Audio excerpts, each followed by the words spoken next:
ಮಾತಾಡಕ್ಕೆ ಹೋಗೋದಿಲ್ಲ. ನಾನು ಎಷ್ಟು ಕಷ್ಟಪಟ್ಟಿದ್ದೀನಿ, ಎಷ್ಟು ನನ್ನವ್ರನ್ನ ದೂರ ಮಾಡ್ಕೊಂಡಿದ್ದೀನಿ, ಎಷ್ಟು ಸಂಕಟದಲ್ಲಿ ಒಮ್ಮೆ ಬಂದಂಥ ಪ್ರಸಂಗದಲ್ಲಿ ಕೂಡ ನಾವು ಹೋರಾಟ ಮಾಡಿದ್ದೇವೆ, ಅದನ್ನು ಹೇಳಲಿಕ್ಕೆ ಹೋಗೋದಿಲ್ಲ.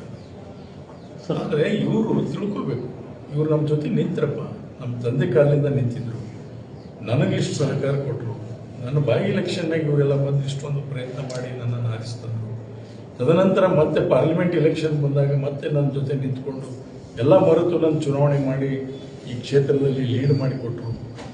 ಅದಾದ ನಂತರ ಸುನೀಲ್ ಗೌಡನ ನಿಂದಿಸುವಂಥ ಪ್ರಸಂಗ ಬಂದಾಗ ಇವ್ರ ಬೆಂಬಲವನ್ನು ತಗೊಂಡೆ ನಾನು. ಸುನೀಲ್ ಗೌಡನ ನಿಂದಿಸುವಂಥದ್ದಕ್ಕೆ ಮತ್ತೆ ಇವರೆಲ್ಲರ ಸಹಕಾರವನ್ನು ಕೋರಿ ನಾನು ಇವತ್ತು ನಮ್ಮ ತಮ್ಮನ್ನ MLC ಮಾಡೋದ್ರಲ್ಲಿ ನಾವು ಯಶಸ್ವಿ ಆದೀವಿ. ಇವೆಲ್ಲ ಎಲ್ಲಿ ಮರಿತಾರೆ? ಎಲ್ಲ ಮರೆತಿದ್ದಾರೆ, ಯಾವುದೂ ನೆನ್ಪಿಡೋದಿಲ್ಲ. ಸರ್, ಷಡ್ಯಂತ್ರ ಆಯ್ತು ಅಂತ ಹೇಳಿದ್ರೆ ಯಾವ ತರ ಷಡ್ಯಂತ್ರ ಅಂತ ಹೇಳಿ ತಾವು ಆರೋಪ ಮಾಡಿದ್ರೆ ಯಶವಂತರಾಯಗೌಡರು ಆರೋಪ ಮಾಡಿದ್ರು, ಅದಕ್ಕೆ ಸ್ಪಷ್ಟನೆ ಕೊಡಲಿಲ್ಲ, ಕಾರ್ಯಕರ್ತರ ಗೊಂದಲ ಹಂಗೆ ಉಳಿತು ಸರ್. ಹೇಳಿದ್ದಿಲ್ಲ ಷಡ್ಯಂತ್ರ. ಯಶವಂತರಾಯಗೌಡರು ನೋಡಿ ಹೈಕಮಾಂಡ್ ಅವ್ರಿಗೆ ಬಹಳ ತಪ್ಪು ಕಲ್ಪನೆಯಲ್ಲಿದ್ದಾರೆ. ಹೈಕಮಾಂಡ್ ಅವರು ಬಹಳ ತಪ್ಪು ಕಲ್ಪನೆಯಲ್ಲಿದ್ದಾರೆ. ನಾವು ಇದನ್ನು ಇವತ್ತು ಬಹಳ ಬಿಚ್ಚು ಮನಸ್ಸಿಂದ ಹೇಳಲಿಕ್ಕೆ ಇಚ್ಛೆ ಪಡ್ತೇನೆ. ಈ ನಮ್ಮ ಬಿಜಾಪುರ ಜಿಲ್ಲೆಯ ರಾಜಕೀಯ ನಾಯಕರು BM ಪಾಟೀಲರು, ದೇಶಮುಖರು, ಗುಡುದಿನಿಯವರ ನಂತರ ಈ ಬಿಜಾಪುರ ಜಿಲ್ಲೆಯಲ್ಲಿ ಯಾರೂ ನಾಯಕರಿಲ್ಲ. ಇದನ್ನು ಅರ್ಥ ಮಾಡ್ಕೊಳ್ಳೋಕೆ ಅಂದ್ರೆ ಇವ್ರ ಮಾಹಿತಿ ಕಲೆ ಹಾಕಿದ್ರು. ಇವ್ರು ಯಾರೂ ನಾಯಕರಲ್ಲ. ಆ ನಾಯಕತ್ವ ಗುಣಗಳೇ ಇವ್ರ ಹತ್ರ ಇಲ್ಲ.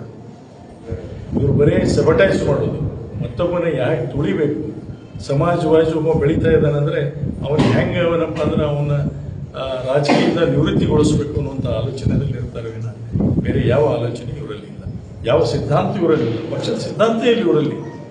ಎಲ್ಲರಿಗೂ ಸಾಥ್ ಕೊಡ್ತಾರೆ. ಅದೇ ರಾಠೋಡ್ ನಿಂತಾಗ ಓಪನ್ ಮೀಟಿಂಗ್ ಕರೆದು ಅವನ ವಿರುದ್ಧ ಮಾಡಬೇಕು ಅಂತ ಹೇಳಿದ್ರು. ನಾವು ಉತ್ಸಾಹ ಅದಕ್ಕೆ ಒಪ್ಪಲಿಲ್ಲ. ಆ ಮೀಟಿಂಗಿಂದ ಎದ್ದು ಬಂದೀವಿ ನಾವು. ಏನು ಮಾತಾಡ್ತೀರಿ ನೀವು? ಪಕ್ಷದಲ್ಲಿ ನಿಂತಿದ್ದಾನೆ, ನಮ್ಮ ಮತಕ್ಷೇತ್ರದಲ್ಲಿ ಎಷ್ಟು ಓಟ್ ಕೊಳ್ತಾವ ಅನ್ನೋದನ್ನ ನೋಡ್ಬೇಕಲ್ಲ. ನಾವು ಅದನ್ನ ಮಾಡಕ್ ಆಗೋದಿಲ್ಲ ಅಂತ ಎದ್ದು ಬಂದೀವಿ. ಇವೆಲ್ಲ ಹೇಳ್ಬೇಕು, ಗೊತ್ತಿಲ್ಲ ಇವು. ಹೈಕಮಾಂಡಿಗೆ ಮನವರಿಕೆ ಮಾಡಿಕೊಡ್ತೀರಿ?